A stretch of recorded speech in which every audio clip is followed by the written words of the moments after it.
Hello बच्चों, वागलेश classes में आप सबका स्वागत है। बच्चों, हम अपनी पिछली वीडियो में द हड़प्पन सिविलाइजेशन का हाफ चैप्टर कर चुके हैं। इसमें हमने पढ़ा था sources for the study of the Harappan civilization और art of writing and script. आज हम उससे आगे का चैप्टर करेंगे, तो चलिए शुरू करते हैं। इसमें नेक्स्ट पॉइंट है period of the civilization. The Harappan civilization existed रफली बिटवीन 2500 BCE एंड 1700 BCE। बच्चों, जॉन मार्शल के अकॉर्डिंग ये सिविलाइजेशन 3250 BCE से 2750 BCE के बीच की थी। लेकिन नए वैज्ञानिक तरीकों जैसे कि रेडियो कार्बन डेटिंग के अकॉर्डिंग अब इसका टाइम लगभग 2500 BCE से 1700 BCE माना जाता है। इसका मतलब है कि ये सभ्यता काफ़ी लंबे समय तक चली। नेक्स्ट पॉइंट है extent of the civilization. This civilization spread over a vast area across north western India and Pakistan. बच्चों, ये सिविलाइजेशन केवल हड़प्पा और मोहनजोदड़ो तक ही सीमित नहीं थी, बल्कि ये पंजाब, सिंध, राजस्थान, गुजरात, उत्तर प्रदेश और दक्षिण भारत के हिस्सों तक फैली हुई थी। इसका फैलाव लगभग 1600 किलोमीटर ईस्ट से वेस्ट तक और 1100 किलोमीटर नॉर्थ से साउथ तक था, जिससे पता चलता है कि ये एक बहुत बड़ी सभ्यता थी। नेक्स्ट पॉइंट है important sites. Harappa and Mohenjodaro were the main centres of the Harappan civilization. Other sites show that it was a vast and developed civilization. बच्चों, ये हिस्सा हड़प्पन सिविलाइजेशन के इंपॉर्टेंट साइट्स के बारे में बताता है। इस सभ्यता की बहुत सारी साइट्स मिली हैं, लेकिन मोहनजोदारो और हड़प्पा उनके सबसे बड़े और इम्पॉर्टेंट सेंटर्स थे।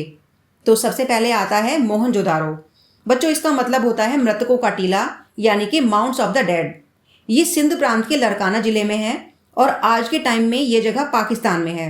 यहाँ पर खुदाई के दौरान एक पूरा शहर मिट्टी के नीचे दबा हुआ मिला, जिससे पता चलता है कि ये एक बहुत बड़ा और डेवलप्ड सिटी था। नेक्स्ट है हड़प्पा। बच्चों, हड़प्पा शहर रावी नदी के किनारे पंजाब के मोंटगोमरी जिले में था। आज ये जगह भी पाकिस्तान में है। इस जगह की विशेषताएं मोहनजोदाड़ो जैसी ही थी, यानी दोनों शहरों की प्लानिंग, बिल्डिंग्स और वहाँ का अरेंजमेंट काफ़ी हद तक एक जैसा ही था। नेक्स्ट पॉइंट है अदर इम्पॉर्टेंट साइट्स। बच्चों, इसके अलावा भी कई इंपॉर्टेंट साइट्स मिले हैं, जैसे चानूदारो, लोथल, कालीबंगन, आलमगीरपुर और रोपाड़। ये सभी जगह अलग अलग क्षेत्रों में फैली हुई थी और हर जगह इसकी अपनी विशेषताएं थी।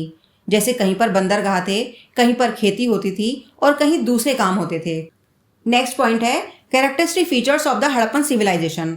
The Harappan civilization had well planned cities with advance drainage, strong houses, large granaries, public assembly halls and skill arts and crafts, showing a highly developed and organise society. तो कैरेक्टरिस्टिक फीचर्स में सबसे पहला पॉइंट आता है urban planning. बच्चों, Harappan civilization के लोग शहर बसाने में बहुत ही एडवांस थे। उनके शहर दो भागों में बटे होते थे। ऊपर का भाग सीटाडेल और नीचे का भाग लोअर टाउन था। सीटाडेल में इंपॉर्टेंट बिल्डिंग्स होती थी, कॉमन प्लेसेस होते थे, जबकि आम लोग लोअर टाउन में रहते थे। सड़कों को सीधी लाइन में बनाया जाता था और वे एक दूसरे को राइट एंगल पर काटती थी। इसको देखकर ऐसा लगता था जैसे पूरा शहर ब्लॉक्स में बटा हुआ हो। नेक्स्ट पॉइंट है द ड्रेनेज सिस्टम। बच्चों, हड़प्पा सभ्यता की सबसे खास बात उनकी साफ सफाई की व्यवस्था थी। हर घर से गंदा पानी नालियों के थ्रू बाहर जाता था। ये नालियां ढकी होती थी और बीच बीच में मैन होल्स बने होते थे। इससे पता चलता है कि ये लोग क्लीनलीनेस और हेल्थ का बहुत ज़्यादा ध्यान रखते थे। नेक्स्ट पॉइंट है हाउसेज। बच्चों, हड़प्पा के घर पक्की ईंटों के बने होते थे और अलग अलग साइजेस के होते थे। हर घर में बाथरूम, कुआं और नाली की व्यवस्था होती थी। घरों की छत फ्लैट होती थी और लकड़ी की बनी होती थी। कुछ घर 2 मंजिल भी थे और उनमें ऊपर जाने के लिए सीढ़ियां बनाई गई थी। घर के बीच में एक खुला आंगन होता था, जिसके चारों ओर कमरे बने होते थे। इससे पता चलता है कि उस समय के लोग आरामदायक और अरेंज्ड लाइफ जीते थे। नेक्स्ट पॉइंट है ग्रेट ग्रैंडरी। बच्चों, हड़प्पा सभ्यता के शहरों में एक बहुत बड़ा भवन मिला, जिसे ग्रेट ग्रैंडरी कहा जाता है। इसे अनाज रखने के लिए बनाया गया था। ये साइज में बहुत बड़ा था, लगभग 45.71 मीटर लंबा और 15.23 मीटर चौड़ा। इस भवन में छोटे छोटे स्टोर रूम्स और कॉरिडोर्स बने हुए थे, जहां पर अनाज को अलग अलग हिस्सों में रखा जाता होगा। इससे पता चलता है कि उस समय के लोग अनाज को सुरक्षित रखने की अच्छी व्यवस्था करते थे। इतना बड़ा अनाज भंडार ये भी दिखाता है कि ये सभ्यता काफ़ी डेवलप्ड थी, यानी यहाँ बहुत लोग रहते थे, क्योंकि जहाँ ज़्यादा लोग होते हैं वहाँ उनके लिए भोजन जमा करके रखना भी बहुत ज़रूरी होता है। बच्चों, अगर इसे आसान भाषा में समझें तो ग्रेट ग्रैंडरी एक बड़ा गोदाम था, जहाँ लोग भविष्य के लिए अनाज इकट्ठा करके रखते थे। नेक्स्ट पॉइंट है द असेंबली हॉल। बच्चों, मोहनजोदाड़ो में एक बड़ा हॉल मिला है, जिसमें पिलर्स लगे हुए थे। ऐसा माना जाता है कि यहाँ पर लोग किसी मीटिंग या किसी सार्वजनिक काम के लिए इकट्ठा होते थे। इससे पता चलता है कि उस समय समाज में मिलकर फैसले लेने की व्यवस्था थी। नेक्स्ट पॉइंट है arts and crafts. The Harappans were highly skilled in arts and crafts. They made ornaments, pottery, tools, toys and decorative items using various materials.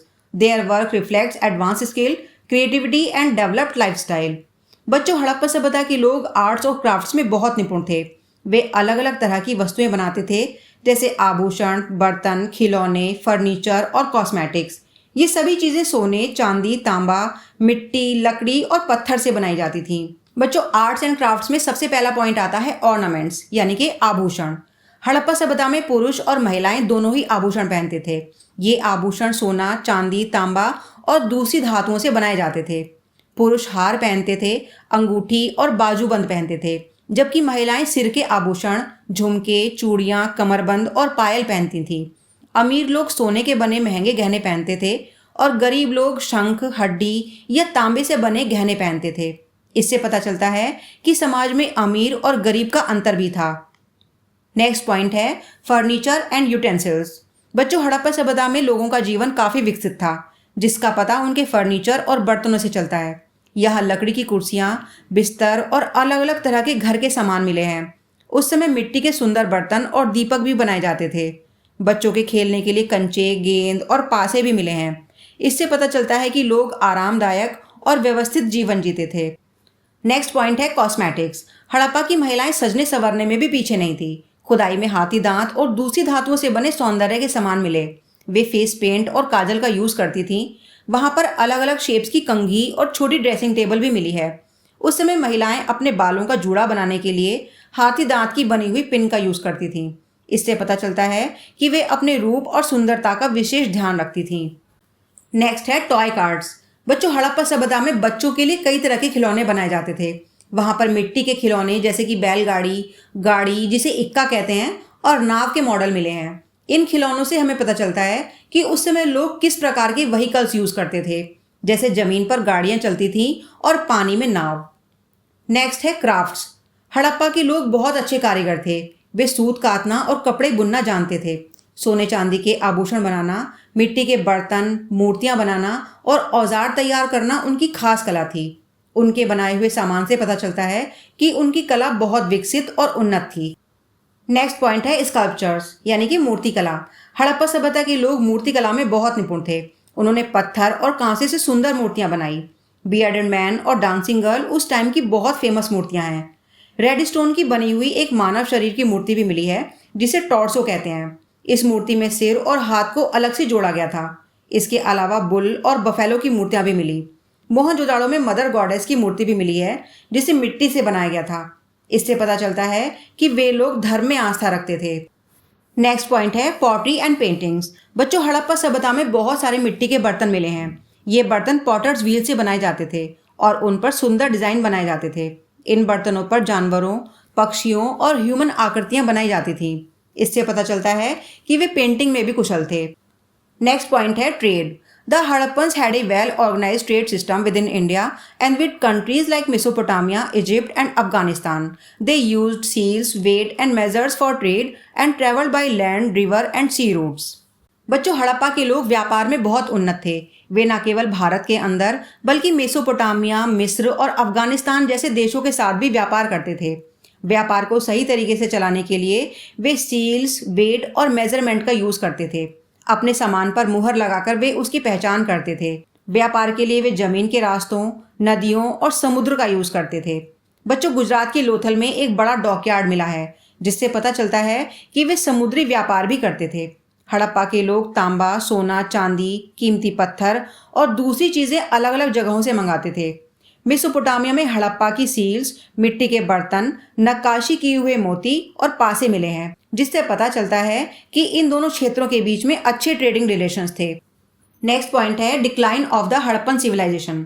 The Harappan civilization declined around 1700 BCE due to several reasons. These include frequent floods, overuse of natural resources and natural disasters like earthquake. Harappa सभ्यता का पतन लगभग 1700 BCE के आसपास हुआ। इसके कई कारण माने जाते हैं, जैसे नेचुरल रिसोर्सेज का बहुत ज़्यादा यूज़ करना, बार बार फ्लड्स, अर्थक्वेक और बीमारियों का आना। इसके अलावा नए लोगों के आने से भी ये सभ्यता कमज़ोर हो गई और धीरे धीरे ये महान सभ्यता समाप्त हो गई। नेक्स्ट पॉइंट है कंक्लूजन। बच्चों, हड़प्पा सभ्यता के लोगों ने दुनिया को सबसे पहले प्लान्ड सिटीज़, मजबूत इमारतें और साफ सफाई की अच्छी व्यवस्था दी। उन्होंने अपने शहरों में बहुत ही अच्छा ड्रेनेज सिस्टम बनाया, जिससे उनकी समझदारी और उनकी साइंटिफिक थिंकिंग का पता चलता है। तो बच्चों, आज हमने हड़प्पन सिविलाइजेशन को बहुत ही आसान तरीके से समझा। अगर आपको ये वीडियो हेल्पफुल लगी है तो वीडियो को लाइक करें और चैनल को सब्सक्राइब करना बिल्कुल ना भूलें। मिलते हैं अपनी अगली वीडियो में, तब तक के लिए थैंक यू।